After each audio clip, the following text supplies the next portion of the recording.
Really serious right now. I stared at my stepdaughter Vanessa in disbelief, the words hanging between us like a physical barrier. Completely serious, she replied, arms crossed over her designer blouse. Dad would have wanted me to have the perfect wedding. And since he's not here to pay for it, the responsibility falls to you. I took a deep breath, trying to process what she was asking.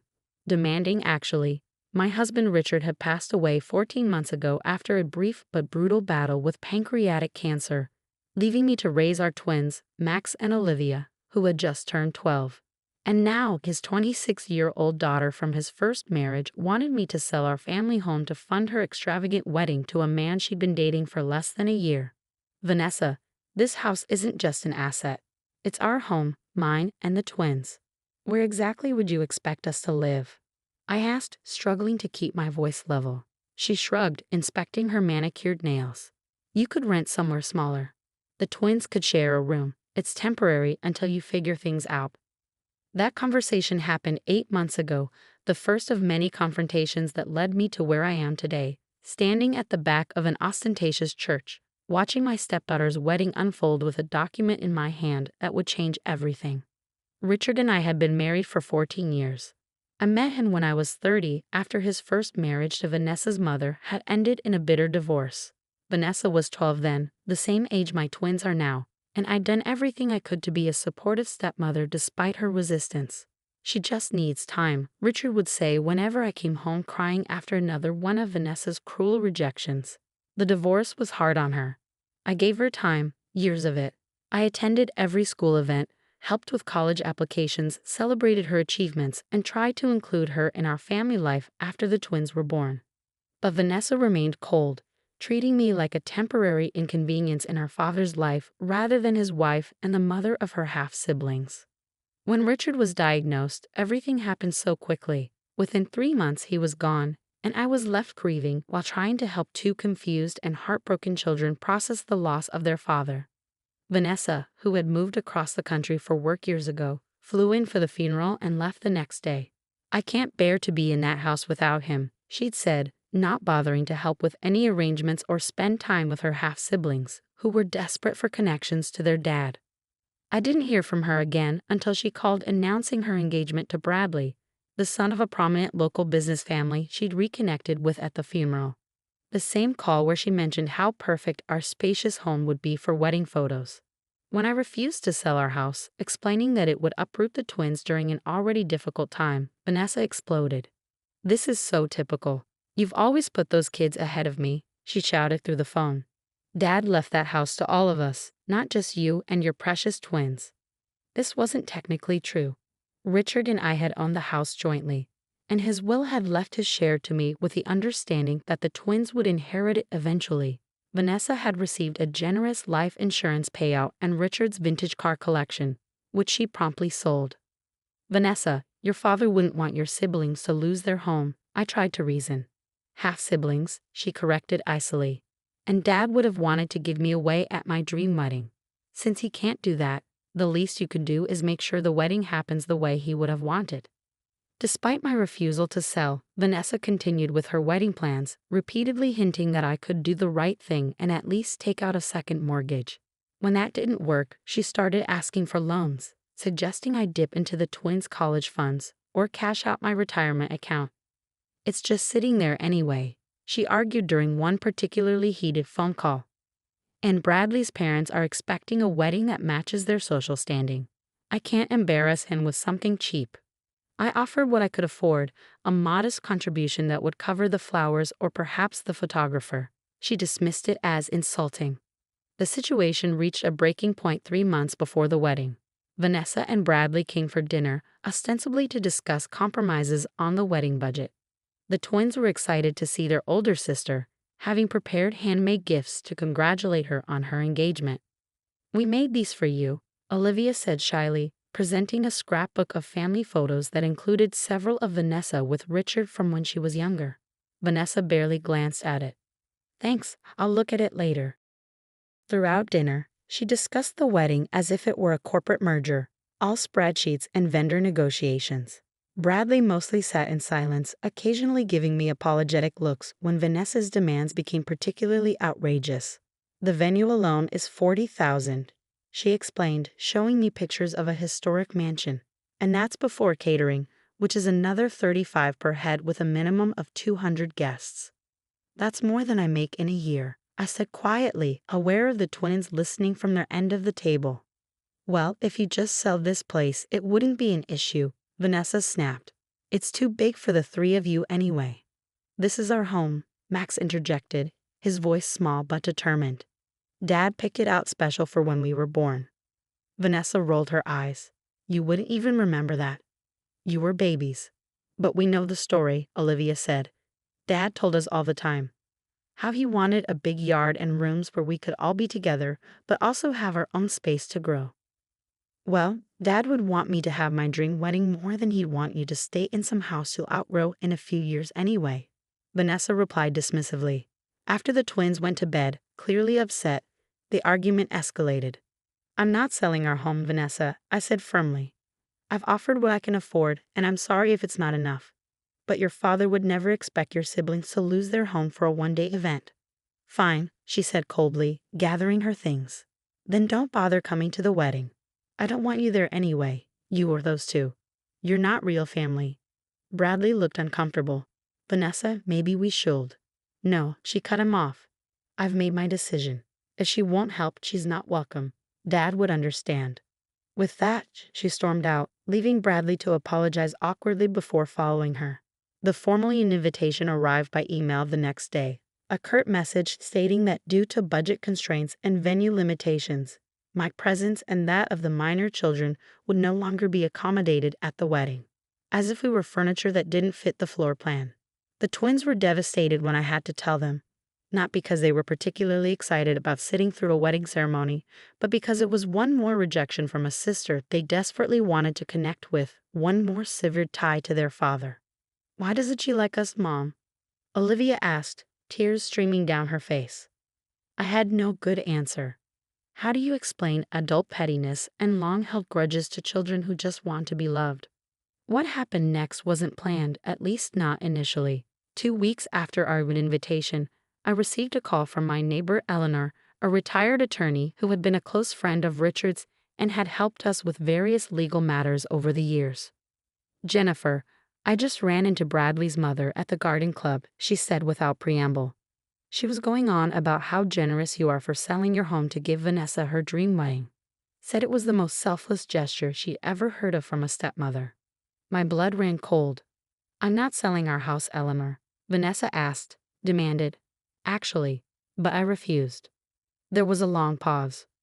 Well, that's not what she's telling Bradley's family. She told them you're closing on the sale next week, and the proceeds are her wedding gift. Bradley's mother is singing your praises all over town. After I hung up, I sat in stunned silence, trying to make sense of Vanessa's lie. Was she hoping to pressure me by creating this false narrative? Or was there something more sinister at work? On a hunch, I called our family attorney, who confirmed my fears. Vanessa had been making inquiries about the house's title and Richard's will, specifically looking for loopholes that might give her a claim to force a sale. She doesn't have legal standing, he'd assured me. The house is yours, but the fact that she's looking into this is concerning. That evening, after putting the twins to bed, I sat in Richard's old office, surrounded by the remnants of his life, books he'd loved, photos of our family, the worn leather chair where he'd read bedtime stories to the twins. And I made a decision. The next day, I contacted Eleanor and asked for her legal expertise on a rather unusual plan. Over the following weeks, as Vanessa's wedding approached, I executed my strategy quietly and methodically. I received no further communication from her, except a formal wedding invitation sent to Mrs. Jennifer Carson and family 3 weeks before the event. Clearly a gesture meant for Bradley's family to see rather than a genuine inclusion. I RSVP'd for myself only, sending a polite note that the children have prior commitments rather than mentioning they'd been explicitly uninvited previously. The day of the wedding arrived, bright and clear. I dressed carefully in a modest navy dress, arranged for my parents to watch the twins, and drove to the historic mansion Vanessa had chosen for her ceremony. The venue was exactly as extravagant as she described. Floral arrangements larger than my dining table adorned every surface. Crystal chandeliers glittered overhead, and a string quartet played softly as guests in designer attire mingled in the garden. I took a seat near the back of the ceremony area, the envelope in my handbag feeling impossibly heavy. Several of Richard's relatives nodded in my direction, their expressions a mix of surprise and sympathy. They'd all received the same story about my generous gift of selling my home. The ceremony proceeded with all the pomp Vanessa had dreamed of: 6 bridesmaids in champagne silk, a custom-designed gown with a cathedral train, and vows clearly written to impress rather than express genuine emotion. As the officiant asked if anyone had reason to object to the union, I remained silent. This wasn't about stopping the wedding. It was about truth. The reception that followed was held in the mansion's grand ballroom. I waited until dinner was served and the father of the bride's speech would traditionally have occurred. In Richard's absence, Bradley's father stood to offer words of welcome to Vanessa. "We're so happy to welcome Vanessa into our family," he said, champagne glass raised. "And we're moved by the incredible sacrifice her stepmother Jennifer has made to ensure today was everything Vanessa dreamed of. Selling your family home to give your stepdaughter her perfect day. There's no greater testament to family love than that." Murmurs of approval rippled through the crowd. Vanessa's smile froze on her face as she spotted me at the back table. This clearly wasn't part of her plan. She'd assumed I'd be seated far from the main party, not witnessing this public acknowledgement of a lie. When Bradley's father finished, the event coordinator announced it was time for toasts from other family members. Before anyone else could stand, I rose from my seat, envelope in hand. "I'd like to say a few words," I said, my voice carrying across the suddenly quiet room. Vanessa's eyes widened in panic as I made my way to the front of the room. Bradley looked confused, glancing between his new wife and me. For those who don't know me, I'm Jennifer Carson, Richard's widow and Vanessa's stepmother. I began, my voice steadier than I felt. "First, I want to congratulate Vanessa and Bradley on their marriage and wish them every happiness." I paused, making eye contact with Bradley's parents, who were beaming at me with approval. "I've heard there's been some confusion about a wedding gift from me," I continued. "Specifically, about the sale of our family home." Vanessa half rose from her seat, but Bradley placed a restraining hand on her arm, his expression darkening as he began to understand the implications. "I want to clarify that I have not sold my home to pay for today's celebration," I said clearly. "That home is where my children, Vanessa's half-siblings, and I still live. It's the home Richard and I built together, where we raised our family, and where his memory lives on in every room." The room had gone completely silent. Bradley's mother's smile had faded to confusion. "However," I continued, opening the envelope I'd brought, "I did make a decision about property recently. Richard owned a vacation cabin in the mountains that was separate from our primary residence. He and I spent our honeymoon there, and we took the twins there every summer. It was his special place." I withdrew the document from the envelope. "I've decided that this property should benefit all of Richard's children. So while I haven't sold our family home, I have transferred ownership of the cabin to a trust." Vanessa's expression shifted from panic to calculation, clearly assuming the trust would benefit her financially. "This trust," I continued, "will maintain the property as a retreat for families dealing with childhood grief and loss. It will be named for Richard and operated by the Children's Bereavement Center that helped Max and Olivia after their father's death." I held up the trust document for everyone to see. "The property belongs to someone else now, to children who need a safe place to heal, just as Richard would have wanted. I've made this donation in honor of today's marriage as my gift to the couple." The implications were clear. There would be no windfall for Vanessa, no property she could leverage or sell. Instead, her father's beloved cabin would help children like the half-siblings she rejected. Bradley's parents were the first to react, rising to their feet with genuine applause. Others joined, perhaps not fully understanding the subtext but appreciating the charitable gesture. Bradley himself looked relieved, as if a weight had been lifted.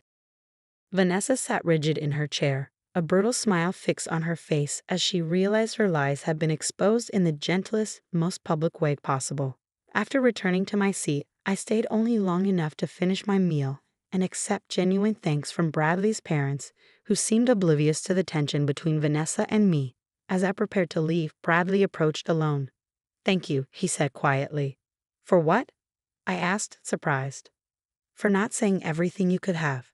He glanced back at Vanessa, who was determinedly mingling with guests, as if nothing had happened. I didn't know about the lies regarding your house. I would never have gone along with that. I study his face, seeing genuine regret there. I hope you'll be happy, Bradley, and I hope Vanessa finds peace with whatever she's been carrying all these years. The twins, he said hesitantly. I'd like to meet them properly sometime. They're my family now, too. It was an olive branch I hadn't expected. They'd like that. 3 months have passed since the wedding. Vanessa and Bradley returned from their honeymoon to find their social circle well aware that there had been no sacrifice of a family home, though most were tactful enough not to mention it directly. Bradley has kept his word about wanting to know his new siblings, coming for dinner twice and even taking Max to a baseball game. Vanessa hasn't joined him, but she did send birthday cards to the twins last month, the first acknowledgement of their special day in years. The cabin has been renovated to accommodate small groups of children and their families, with the first grief retreat scheduled for next month. The twins have helped with the preparations, picking out games and books they think other kids might find comforting. Do you think Dad would be happy about what we did with the cabin? Olivia asked me recently as we sorted through old photos for the retreat center's walls. I showed her a picture of Richard at the cabin, arms spread wide as if embracing the mountains behind him, his face alight with joy. I think he would love knowing his special place is helping children heal.